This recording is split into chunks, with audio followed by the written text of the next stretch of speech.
एक बार अपनी मुख रचना को पवित्र करते हुए सारे मिलकर मीठे और ऊंचे स्वर से बोलेंगे। बोलो जयकारा, बोल मेरे श्री गुरु महाराज की जय। श्री सद्गुरुदेव महाराज जी के प्रवचन। जो व्यक्ति परमार्थ पथ पर चलने का जिज्ञासु है उसे ध्यान रखना चाहिए कि मैं अपने लक्ष्य को सरलता से प्राप्त कर सकूं। उसके लिए श्री सद्गुरुदेव महाराज जी ने 7 नियम बताए हैं, जो इस प्रकार हैं। पहला नियम यह है, समय पानी के बहाव की तरह गुजर रहा है, इससे लाभ उठाया जाए। समय को व्यर्थ नहीं गंवाना चाहिए। अपने समय को अपनी रूह के नियमित कार्यों में खर्च करना चाहिए। इसे भजनाभ्यास में, सतगुरु की सेवा में और सत्संग की तरफ लगाना चाहिए। दूसरा वचन यह फरमाया, अपने विचारों में हर समय सत्य असत्य की परख करनी चाहिए। कौन सी वस्तु सत्य है, मृत्यु के पश्चात कौन सी वस्तु साथ जाएगी, रूह के काम आने वाली कौन सी वस्तु है, और उसी वस्तु को ग्रहण करने की कोशिश करनी चाहिए। तथा जो वस्तु असत्य है और आत्मा के लिए दुखदायी है, उससे दूर रहने का पूरा प्रयत्न करना चाहिए।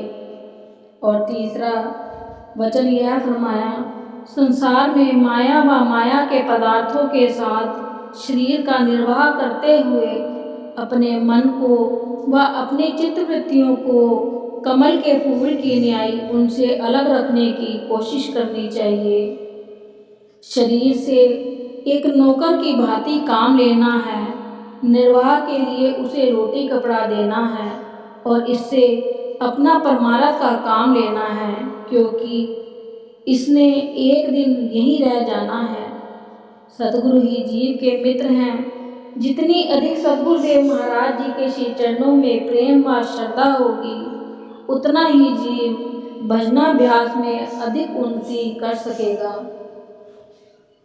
और फरमाया, अपने आत्मिक धन को सदा काम, क्रोध, लोभ, मोह, अहंकार आदि मानसिक चोरों से बचाना है, ताकि वे किसी भी समय धोखा ना दे सकें। संसार के विषय भोगों को विष के समान समझना चाहिए। माया की झिलमिल की तरफ मन को कभी नहीं जाने देना चाहिए।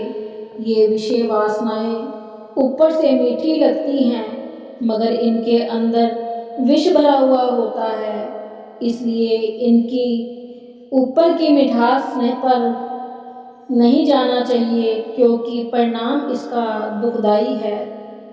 प्रत्येक मनुष्य मीठी बोली पसंद करता है। मधुर वाणी से दूसरे पर विजय पाई जा सकती है।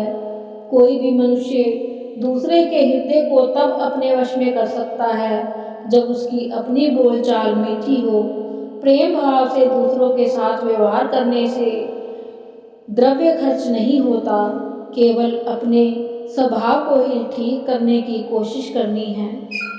जैसे किसी मंत्र से दूसरे को वश में कर लिया जाता है, ऐसे ही रस भरी वाणी भी एक तरह का जादू है।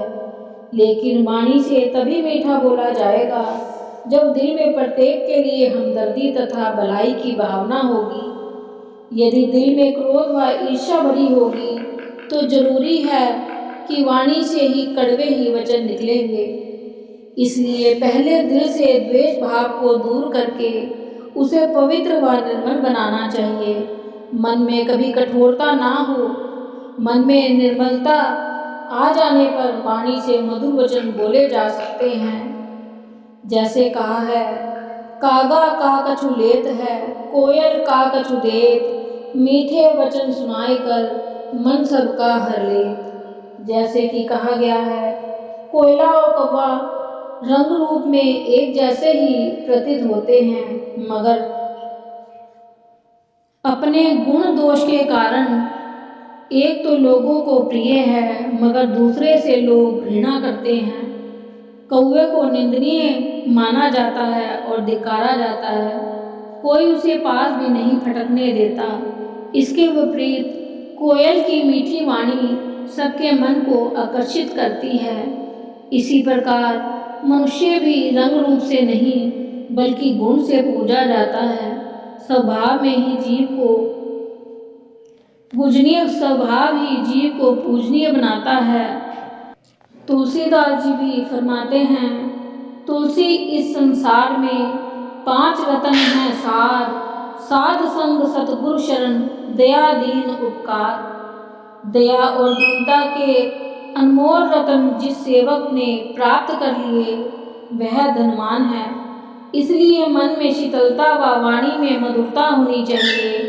सबके प्रति शुद्ध भावना हो ताकि मनुष्य स्वयं भी शांति पूर्वक जीवन व्यतीत कर सके और दूसरों को भी शांति प्रदान कर सके। बोलो जयकारा बोल मेरे श्री गुरु महाराज की जय। बोलो सांचे दरबार की जय।